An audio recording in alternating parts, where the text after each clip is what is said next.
ఇప్పుడు నేను సూటిగా గౌరవ మాజీ ముఖ్యమంత్రి గారిని పులివెందుల ఎమ్మెల్యే గారిని ప్రశ్నిస్తున్నా. 5 సంవత్సరాల్లో మీరు తీసుకొచ్చిన పెట్టుబడులు ఎన్ని గ్రౌండ్ అయినాయి?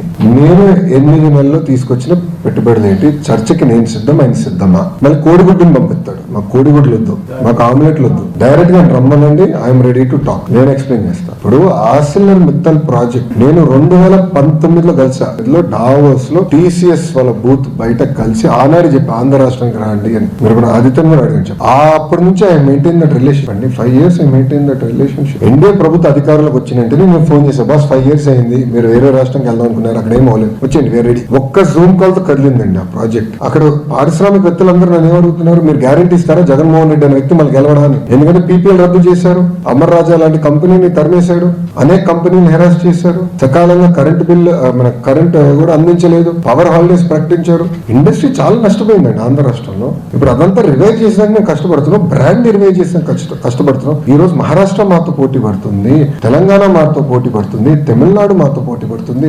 ఆ కేరళ మంత్రి కూడా డావోస్ కి వచ్చి పెట్టుబడుల కోసం అంటే రాష్ట్రాన్ని ప్రమోట్ చేసిన పోటీ పడుతున్నారు. వాళ్ళు ప్రమోట్ చేయకూడదా మేము రాష్ట్రాన్ని? It is a responsibility, we will promote. అని మీరు చూస్తారు కదా రాబోయే 12 నెలల్లో ఎలాంటి పెట్టుబడులు రాబోతున్నాయి, ఎక్కడ వస్తాయి మీరు చూస్తారు కదా. But I'm ready for the discussion, debate. 5 సంవత్సరాలు ఆయన తీసుకొచ్చాడు, 8 నెలలు మేము ఆయన తీసుకొచ్చిన 2x పెట్టుబడులు మేము తీసుకొచ్చాం.